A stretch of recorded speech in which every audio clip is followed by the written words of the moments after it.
Friends, hello. Welcome to, I believe it's number 72 of Word of Gord. That's including all metaphysical and literary themed videos. And tonight I am interested in conveying to you an account channeled sometime after the sinking of the Titanic. I'm not exactly sure when because the dates aren't completely clear, but it may have been channeled shortly thereafter but not published for a number of years. Anyway, the book is called The Blue Island, and it is a channeling of W.T.Stead through his daughter Estelle Stead. And W.T.Stead, if you care to check, do your little Google search, you will find he was a newspaper editor and strong proponent of spiritualism in his day, late 1800s, early 1900s. And then, after having made his mark as someone who had published books on spiritualistic communications, found himself on the Titanic and passing to the other world, like many, many others. So this small book, and it is a small 80-page book, is one of the early accounts of a mass retrieval, which I have spoken about and alluded to in several videos before. And I'm not saying this is the earliest account, but it's, I'd say, one of the earliest. And I believe the book was well known in its day. It's not well known now. I believe it's online at spiritwritings.com, but I wouldn't actually put any money on that. There's a lot of old spiritualist books online, and you have to do a very careful check to see which are and which aren't. But it is an interesting account, and for those of you who are fascinated by the whole Titanic story, I think you will be equally fascinated with this. Now, as I say, it's an 80-page book, and I'm only going to read a few sections. We'll start on page 20. Of my actual passing from earth to spirit life, I do not wish to write more than a few lines. I have already spoken of it several times and in several places. The first part of it was naturally an extremely discordant one, but from the time my physical life was ended, there was no longer that sense of struggling with overwhelming odds. But I do not wish to speak of that. My first surprise came when, I now understand that to your way of thinking I was then dead, I found I was in a position to help people. From being in dire straits myself to being able to lend a hand to others was such a sudden transition that I was frankly and blankly surprised. I was so taken aback that I did not consider the why and the wherefore of it all. I was suddenly able to help.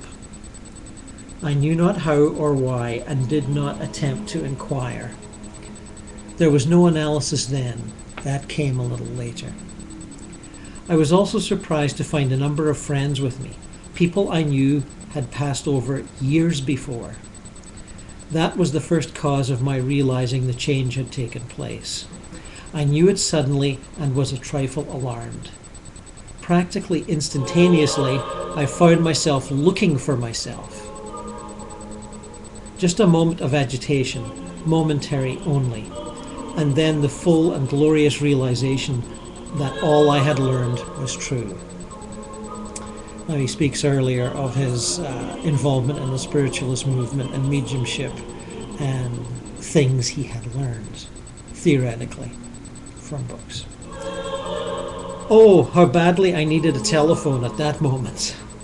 I felt I could give the papers some headlines for that evening.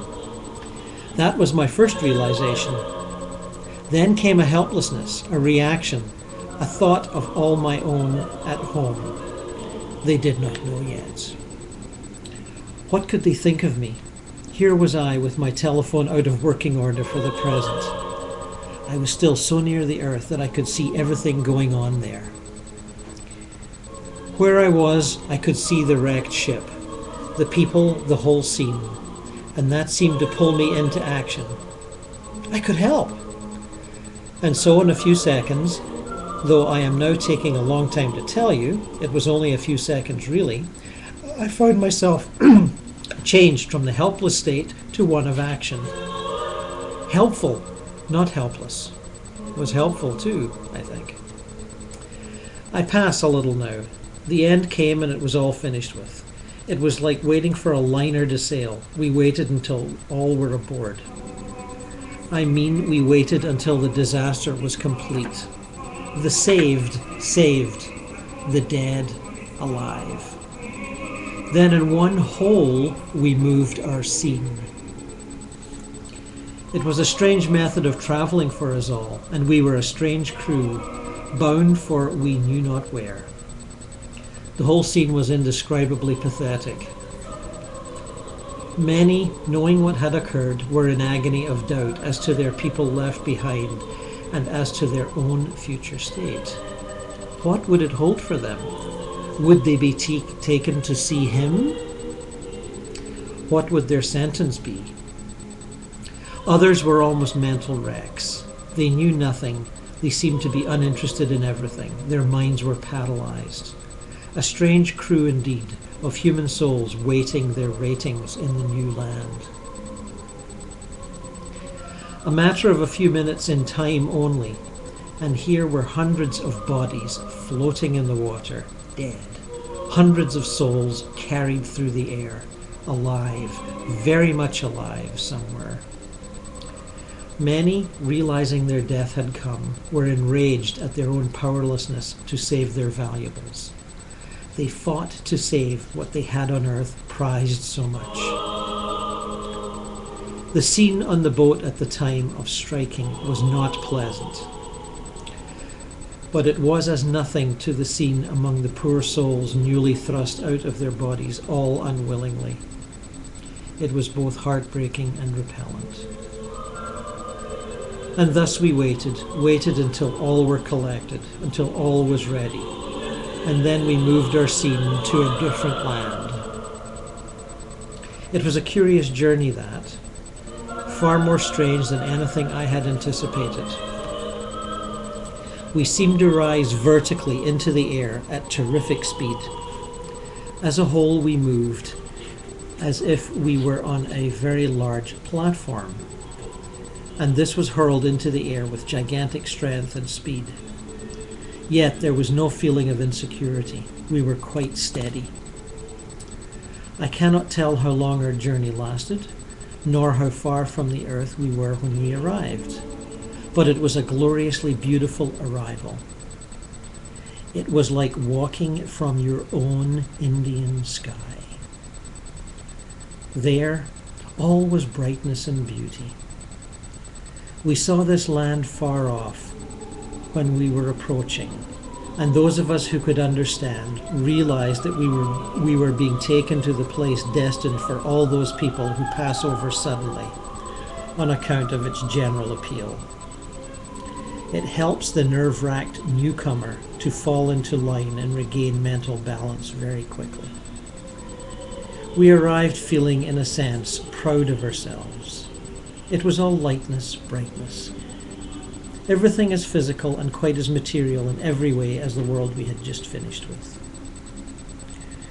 Our arrival was greeted with welcomes from many old friends and relations who had been dear to each one of us in our earth life. And having arrived, we people who had come over from that ill-fated ship parted company. We were free agents again, though each one of us was in the company of some personal friends who had been over here for a long while.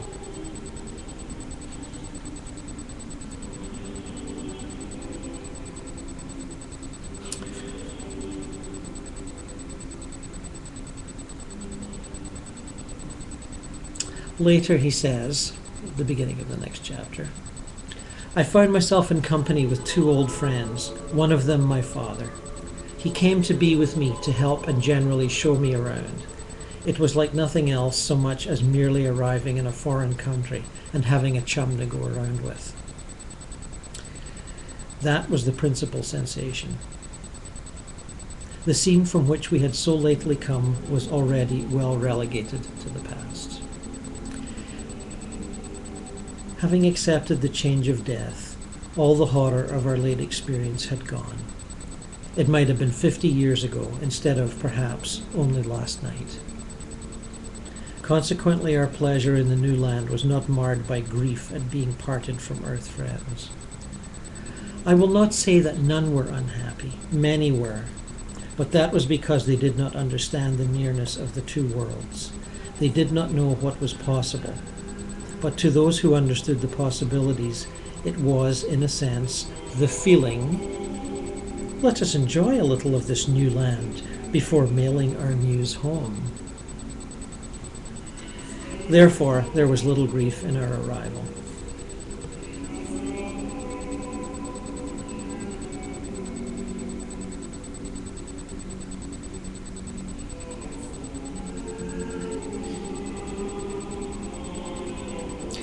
Later he reports, a few lines, my father and I, with my friend also, set out immediately. A curious thing struck me. I was clothed exactly as I had been, and it seemed a little strange to me to think that I had brought my clothing with me.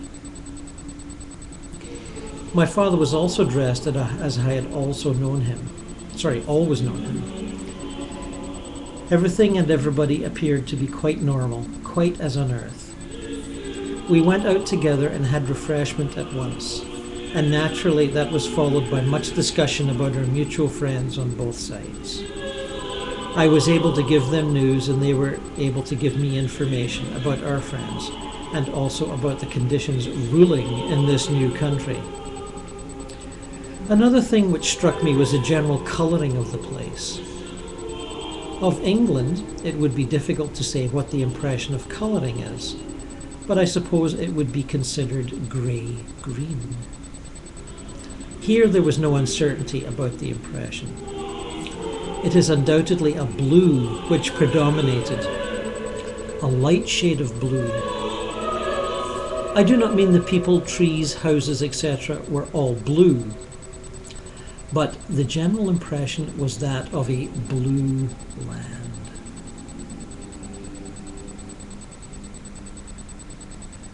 I commented upon this to my father, who, by the way, was considerably more active and younger than he was at the time of death. We looked more like brothers. I spoke of this impression of blue, and he explained that it was so in a sense. There was a great predominance of blue rays in the light, and that was why it was so wonderful a place for mental recovery. Now some might say, how completely foolish. Well, have you not on earth certain places considered especially good for this or that ailment? Then bring common sense to bear and realize that the next step after death is only a very little one. You do not go from indifferent manhood to perfect godliness. It is not at all like that.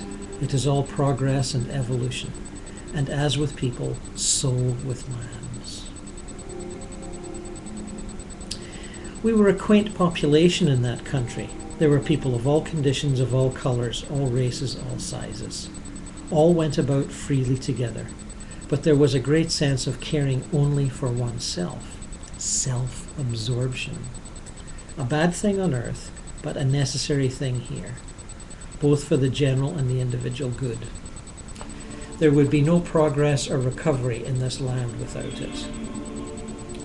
As a result of this absorption, there was a general peace amongst these many people, and this peace would not have been attained without this self-centeredness. No one took any notice of any other. Each stood for himself and was almost unaware of all the others.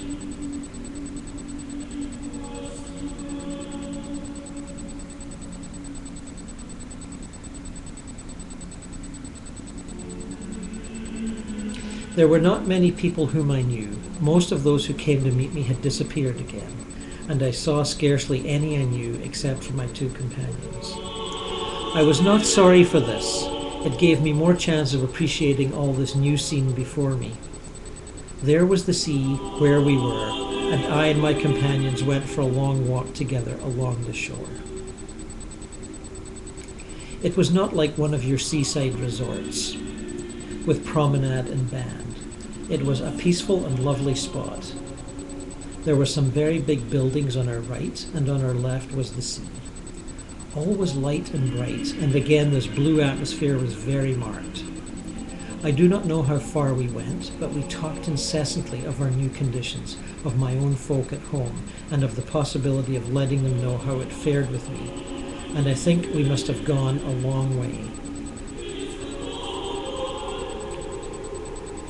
If you can imagine what your world would look like if it were compressed into a place, say the size of England, with some of all people, all climates, all scenery, all buildings, all animals, then you can, perhaps, form an idea of this place I was in. It must all sound very unreal and dreamlike, but believe me, it was only like being in a foreign country and nothing else, except that it was absorbingly interesting.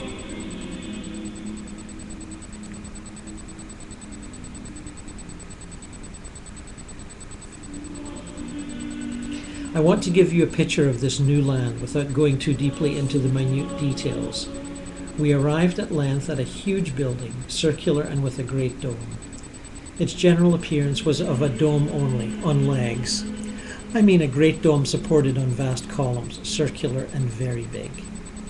This again, in the interior, was an amazingly lovely blue.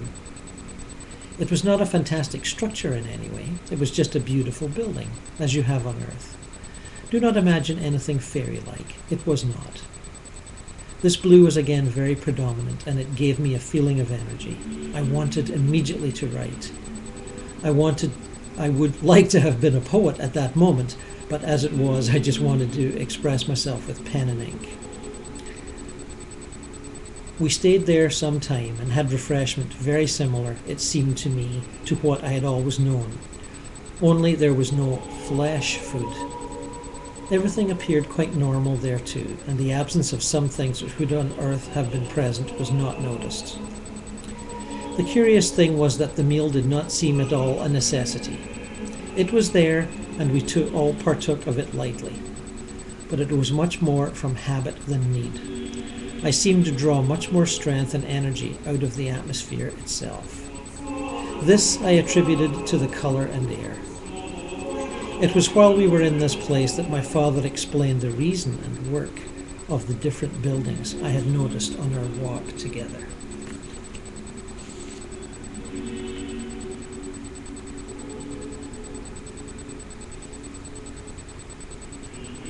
Later he mentions his father. He explained to me that the place we were then in was a temporary rest house, one of many, but the one most used by newly arrived people. It was nearest to Earth conditions and was used because it resembled an Earth place in appearance. There were other buildings used for the same purpose as well as for other purposes. By that I mean there is more than one of each.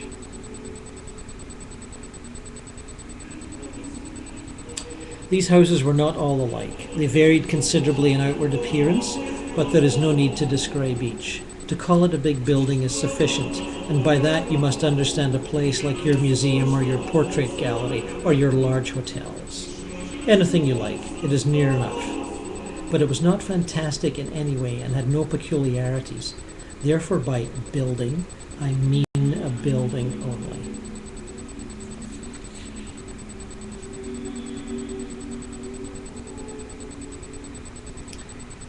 Of the various houses, he says, there are houses given over to book study, music, to athleticism of all kinds. Every kind of physical game to be practiced. You can ride on horseback, you can swim in the sea.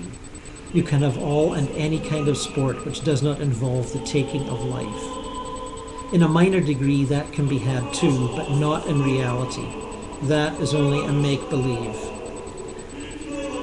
From this you will understand that particular buildings are given over to their own kind of work. The man who has spent his life in games, heart and soul, would be disconsolate without them here. He can have them and enjoy them to the full. But he will find that after a time the desire is not so keen, and he will turn to other interests automatically, though gradually. And it may be that he will never entirely abandon his games. But the desire will be less absorbing.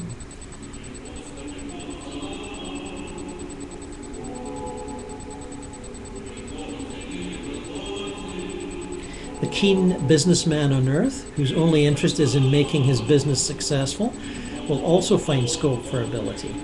He will come in contact with the house of organization, and he will find himself linked up with work transcending in interest anything that he could have imagined for himself while on earth. Now, all this is done for a reason. Everyone is provided for.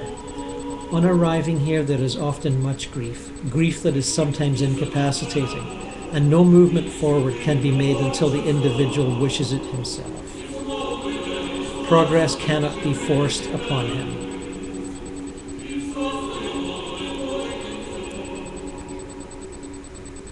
Well,